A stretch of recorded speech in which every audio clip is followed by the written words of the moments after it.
राधे राधे दोस्तों, नमस्कार। आज अपन ऐसी कुंडली की चर्चा करेंगे जिसका अपन नाम, एड्रेस, पता सब बताएंगे आपको। चाहे तो आप उससे संपर्क कर सकते हैं और वर्षों पुराना उसका विश्लेषण है उस कुंडली का जो चल रहा है। आज उनका आगे होके फोन है। कई लोग तो कहते हैं कि हमारी कुंडली के लिए आप नाम मत बताओ, या हमारी कुंडली इसमें यूट्यूब पे मत डालो, फेसबुक पे मत डालो। लेकिन ये व्यक्ति ऐसा है जो उसने आगे होके बोला कि मेरी कुंडली के बारे में आप विश्लेषण करो, आगे की जानकारी भी दो और सारी डिटेल दो, चाहे आपको कितना भी टाइम लगे। तो आज सीरियल वाइज आराम से इस कुंडली का विश्लेषण करेंगे। आप ध्यान से सुनिए। और कई ज्योतिषाचार्यों ने मना कर दिया था कि व्यक्ति सरकारी नौकरी लग ही नहीं सकता, और मैं हमेशा जोर देता आ रहा हूँ कि तुम्हारी नौकरी पक्की लगेगी, चाहे स्टाम्प पे लिखवा के ले लो। मैं इनका नौकरी लगनी है तो लगनी है। इतना चैलेंज, इतना विश्वास था हमारा। तो इसलिए आपको कहते हैं कुंडली देखोगे, दिखाओगे तो आपको प्रतिफल अच्छा मिलेगा, ये हमारी गारंटी है। तो आज हम लेके आए हैं ऐसे व्यक्ति के, इसका परिचय दे दूं मैं। ये मनीष कुमार जी दादीच हैं, अभी वर्तमान में केकड़ी निवासी हैं, और इनका जन्म उनियारा खुर्द में हुआ है। ये इनका जन्म उनियारा खुर्द में हुआ। जन्म समय है इनका साहब 4 सितंबर 1979, 79। 10-15 सुबह का टाइम है, प्रातः काल का समय, एम का समय है। तुला लग्न की कुंडली बन रही है इनकी, और वर्तमान में गुरु में राहु चल रहा है। वर्तमान में गुरु में राहु चल रहा है, तो 2026 एंड तक बाद में शनि की महादशा लग जाएगी। ये 11 जुलाई 2026 तक रहेगा इनको, फिर उसके बाद में शनि की महादशा लग जाएगी। और इस कुंडली की कई विशेषताएं मैं सारे पॉइंट सिलसिले वाइज लिख के लाया हूँ, क्योंकि कई बार याद रहते नहीं है, दिमाग में रहते नहीं है। अब हम बताना क्या चाहते हैं, लेकिन उस समय क्या गणित चलती है, उस पहले के क्या गणित है, जो जो हमने इनको बताया वो सब मैं आपको सीरियल वाइज बता रहा हूँ। तो सबसे बड़ी तो चीज़ ये, इतना किसी की कुंडली में नहीं मिलता। 6.5 ग्रहों का एक साथ युति होना बहुत फलादेश करने वाला भी दिमाग चकरा जाता है कि कैसे इनकी फलादेश करेगा। तो इसीलिए कई ज्योतिषाचार्य भ्रमित हो गए। तो इसकी शांति से अपन ने लिखा, तो 6 ग्रहों का एक साथ युति होना मायने रखता है। तुला लग्न है, चतुर्थ भाव में चंद्रमा है। चंद्रमा स्वस्थान पे है, वैसे तो मकर राशि का है, तो स्वस्थान पे यानी माता का भी स्थान है, जन्मभूमि का भी स्थान है, और उसके अलावा ये चंद्रमा ये अपने स्थान पे इसमें पावरफुल होता है, तो ये बहुत पावर देता है। और पंचम भाव में केतु है। क्या है? पंचम भाव में कुंभ राशि का केतु है। उसके अलावा भाग्य स्थान पर मंगल है, जो आपके धन भाव का स्वामी है, भाग्य स्थान पर हुआ है। और लाभ भवन का, भाग्य स्थान का स्वामी लाभ भवन में बुध है। तो यहाँ पे 6 कौन कौन से ग्रह हैं जो बता देता हूँ आपको। सूर्य है, गुरु है, शनि है, बुध है, शुक्र और राहु है। 6 ग्रह यहाँ एक साथ विद्यमान है। तो 6 ग्रहों के है। अब सूर्य स्व राशि में है, सूर्य स्व राशि में है तो वो पावरफुल है। अब इसके साथ शनि, गुरु और बुध, ये तो अस्त हो गया हमारा, इनका प्रभाव खत्म हो गया। केतु वर्गोत्तम में, राहु वर्गोत्तम में, केतु वर्गोत्तम में, राहु वर्गोत्तम में, तो इनका भी पावर हो गया। क्योंकि मकर राशि बनती है तो इसका स्वामी वो भी पावर में है, शनि। तो सब ग्रह बहुत पावर में है। तो सबसे 6 ग्रहों का इसका युति का क्या कहते हैं, ये व्यक्ति स्वार्थी होगा। सबसे पहला पॉइंट ही वो उसने कहा था, मेरा नेगेटिव पॉइंट, मैंने कहा नेगेटिव पॉइंट क्या, मैं है जो वास्तविकता रखूंगा। ये क्या बना देता है व्यक्ति को, स्वार्थी बना देता है। और दोस्तों में नेता होता है ऐसा व्यक्ति। कौन होता है? दोस्तों में इसका वर्चस्व रहता है, नेता होता है, तथा ये चतुर भी होता है, साथ ही साथ चतुर बनता है, चतुर बनता है और ख्यातिवान होता है हमारा। अब पंचम भाव में केतु है ना, वैसे तो विद्या, बुद्धि और इष्ट साधना में बाधाएं उत्पन्न करता है, शिक्षा के अंदर काफी बाधाएं उत्पन्न करता है। लेकिन केतु बाधा उत्पन्न करता है ना, तो उसके साथ साथ क्या गुप्त विद्या भी देता है, कि केतु का काम है गुप्त चीज देना, तो गुप्त विद्या भी देता हमारा। हो सकता है तांत्रिक हो गुप्त विद्याओं का प्रयोग करता हो, तो ऐसे आदमी क्या होता है, केतु पंचम भाव में है। अब धन भाव का स्वामी कहाँ पे, भाग्य स्थान, तो इसके पास पैसे की कमी रहेगी नहीं, भाग्य से खूब पैसा होगा, अनाथ अनाथ, पैसे की कोई कमी नहीं रहेगी। और इधर आपके दसम भाव का स्वामी चंद्रमा यहाँ पड़ा, तो सप्तम भाव से अपनी राशि को देख रहा है, सप्तम भाव से अपनी राशि को देख रहा है, तो ऐसे आदमी व्यापारी भी होगा, नौकरी पेशा वाला होगा। तो मतलब कभी नौकरी और व्यापार के बारे में तो इनको सोचना ही नहीं है, दिन दुना रात चौगुना बढ़ना ही बढ़ना है, क्योंकि चंद्रमा सप्तम भाव से अपनी राशि को देख रहा है।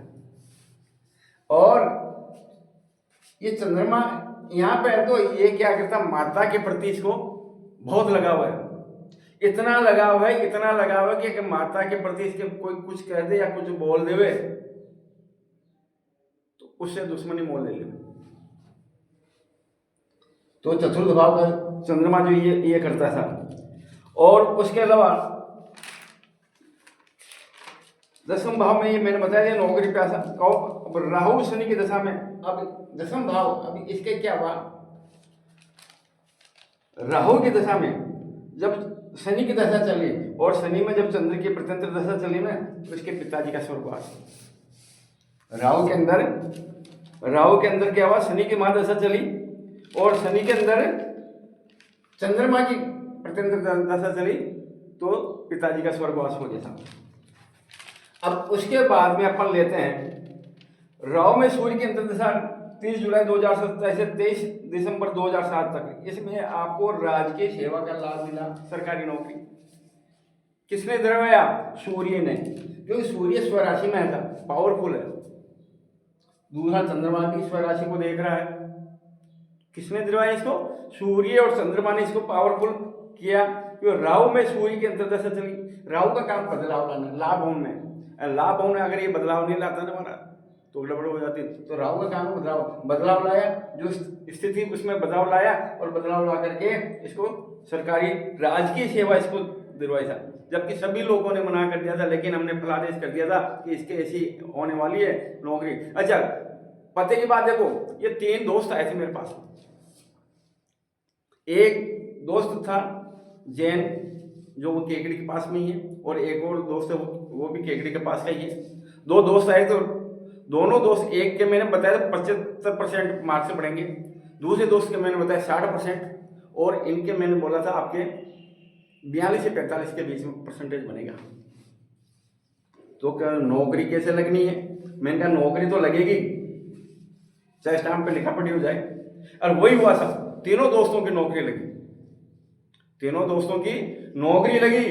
राजकीय सेवा में चढ़े, 42% वाला भी चढ़ा, क्योंकि उस समय इनके भाग्य से परसेंटेज डाउन गई, और डाउन जाते ही इनका नौकरी में नंबर आ गया राजकीय सेवा में। तो लाभ चंद्रमा ने भी दिलवाया, सूर्य ने भी दिलवाया है, तो सब ग्रहों ने मिलकर के इनका सहयोग किया। और भाग्य स्थान का स्वामी लाभ भवन में तो उसने सहयोग किया। और पैसा बढ़ाना, तो नौकरी नहीं मिलेगी, व्यापार नहीं मिलेगा, तो पैसा बढ़ेगा कैसे, तो पैसा किसने बढ़ाया, तो इसलिए तो धनभाव का स्वामी भी यहाँ पे।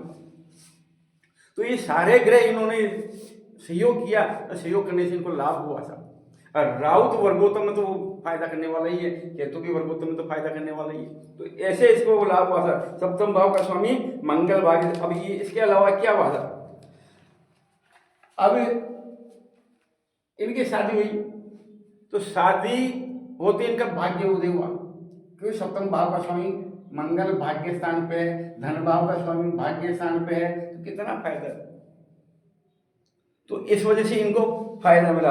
अब आगे इनको गुरु के में राहु तो 2026 तक है, नवंबर दिसंबर तक। उसके बाद में शनि की महादशा चालू हो जाएगी। तो शनि की महादशा क्या करवाती है, आप सुनो। शनि की महादशा में आप अच्छे व्यापार करेंगे, अच्छा व्यापार करेंगे, कोई निकट संबंधित कोई अच्छी खुशखबरी इनको मिलने वाली है। निकट संबंधी इनको, और इनके तेज इनका फायदा सोचेंगे तो संबंधियों के बारे में बहुत अच्छा जाने वाला, और लाभ और व्यापार शनि यहाँ करवाएगा। अच्छा, नुकसान क्यों हुआ था? सूर्य शनि साथ में हुआ है, सूर्य शनि दोनों बाप बेटे, लेकिन दोनों को क्षति, तो पिता रहते हुए इनको फायदा नहीं मिलता। तो पिता रहते फायदा नहीं मिला तो इनका पिताजी का स्वर्गवास हो गया, और स्वर्गवास होने के बाद में जब इन्होंने पढ़ाई की और पढ़ाई पूरी करके ये आज के राजकीय सेवा में है, ये है। तो मैं ये कह रहा हूँ, आपको ये वीडियो कैसा लगता है आप कमेंट जरूर, जय गोपीनाथ जी की एक बार कमेंट में जरूर लिख के भेजें। मैं आपको समझूंगा, आपको ये वीडियो समझ में आ रहा है और आगे है। मैं इस व्यक्ति से भी सलाह मांगूंगा कि वो अब अपने कमेंट देवे, बोले गोपीनाथ भगवान की। और इसी कुंडली से संबंधित वीडियो फिर, क्योंकि ये लंबा वीडियो हो जाएगा, तो आज इसी को ये विराम देते हैं। आगे का वीडियो फिर कभी ऐसी मेरे पास कम से कम 50 कुंडलियां हैं। एक व्यक्ति तो ऐसा है उसकी स्थिति बिल्कुल गई गुजरी थी, बिल्कुल अंगूठा छाप। आज की तारीख में वो 1 करोड़ का से कम का सौदा नहीं करता, बहुत बड़ा प्रॉपर्टी डीलर है। एक कुंडली है। एक व्यक्ति मेरे को 10th में मिला था, आज वो एडवोकेट है और अच्छा उसका जॉब चल रहा है। तो ऐसे मेरे पास कई कुंडलियां हैं जिनको, एक व्यक्ति का है जिनके कैंसर से संबंधित तकलीफ हो गई थी आंतों में, तो उनको फायदा मिला। कभी इन सभी का इंटरव्यू आपको मैं करवाऊंगा। आज मैं इस वीडियो को यहीं विराम देता हूँ। बोले गोपीनाथ भगवान की। आप सब लाइक करें, आप जितना लाइक करोगे, शेयर करोगे और सब्सक्राइब करोगे, उतना मेरे को भी फायदा होगा, आपको पाएगा। कम से कम 10 या 15 सब्सक्राइब करने पर आपकी कुंडली फ्री में देखी जाएगी और अच्छा विश्लेषण करके भेजेंगे। आप केवल डेट ऑफ बर्थ और टाइम मेरे को मैसेज कर दीजिए। बहुत बहुत धन्यवाद। जय श्री राधे।